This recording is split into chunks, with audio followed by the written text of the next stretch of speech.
کہانی سنو۔ اب جی سیفر ملوک شہزادہ جو تھا ایک مصر کا شہزادہ تھا، مصر کا بادشاہ تھا، شاہ اسم کا بیٹا تھا، سیف اس کا نام تھا۔ اس نے جی خواب دیکھی ہے، خواب دے وچ اس جھیل کو بھی دیکھا اور بدر جمال پری کو بھی دیکھ لیا۔ تو صبح اٹھ کے اس نے اپنے باپ سے بتایا کہ اے باپ میں نے رات کو ایک جھیل دیکھا اور پری کو دیکھا، پری پر عاشق ہو گیا، اب مجھے پری کیسے ملے گی؟ اس کے باپ نے بولا آپ کو تو پری نہیں مل سکتی، وہ ناری ہے، آپ خاکی ہیں، وہ آگ کی پیدائش ہے، آپ مٹی کی، آپ کو اور پری کا ملاپ نہیں ہو سکتا۔ لیکن وہ باپ کی نافرمانی سے کئی سال زمانے گھومتا پھرتا آخر ناران میں پہنچا تو اس کو اللہ والا ایک ولی بزرگ ملا۔ اس ولی سے پوچھا کہ مجھے پری کیسے ملے گی؟ اس نے بولا کہ یہ سامنے والی جو چھوٹی پہاڑ ہے جس کے اوپر خیمے لگے، اسی کی بیک سائڈ میں ایک خیمے کی طرح پتھر ہے، وہ اب بھی موجود ہے، اس کے ساتھ جاؤ اور 40 دن کا چلہ کرو، اللہ کی عبادت کرو، 40ویں دن کے بعد آپ کو پری کا پتہ چلے گا۔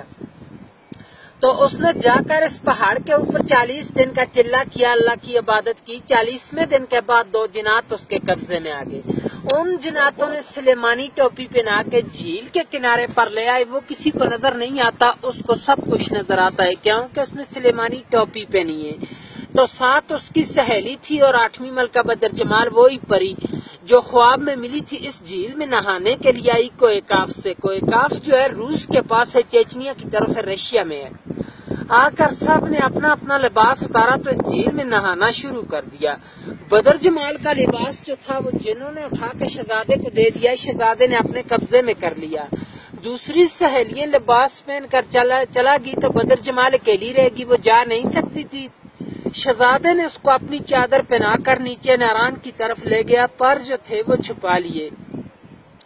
جب ناران میں پہنچا تو دوسری سہیلیوں نے جا کے دیو سفید کو بتایا۔ دیو سفید جو تھا پری کا عاشق مزاد مالک تھا کہ پری ہم سے جدا ہو گئی ہے، پتہ نہیں ہے جھیل کے اندر ڈوب کے مر گئی یا کسی چیز نے کھا لی، باہر کی بات نہیں بتائی کہ شہزادہ لے گیا۔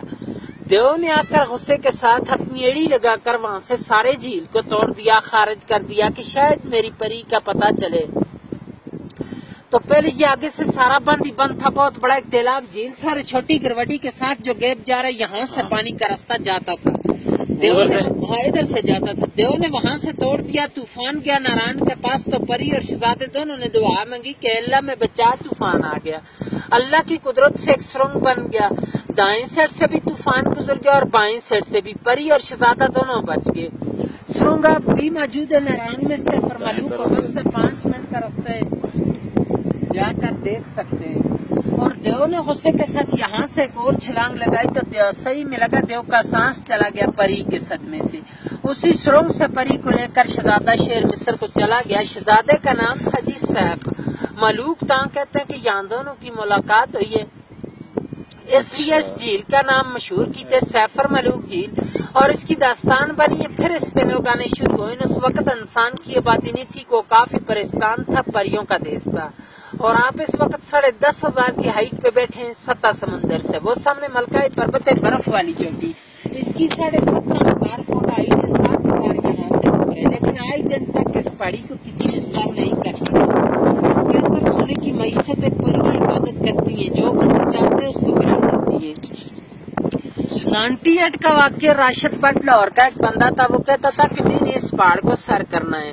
لوگوں نے اس کو منع بھی کیا تھا لیکن وہ چلا گیا، جاتے ہوئے راستے میں گر کے مر گیا تھا۔ 13 دن بعد اس کی ڈیڈ باڈی ملی ہے، مقامی لوگوں کو انہوں نے اٹھا کے نیچے بھیجا ہے۔ چاندنی رات ہوتی ہے، چاند کی 14ویں رات کو پریاں وہاں سے اترتی ہیں، اس جھیل میں نہاتی ہیں، پھر واپس چلے جاتی ہیں، لیکن ان لوگوں کو نظر آتی ہیں جو چلے گزار یا عبادت گزار بندہ، عام بندہ یہی دیکھ سکتے کہ ان پہاڑوں کا عکس اس میں آ جاتے، بہت ہی خوبصورتی ہوتی ہے، لوگ آتے نظارے کرتے ہیں۔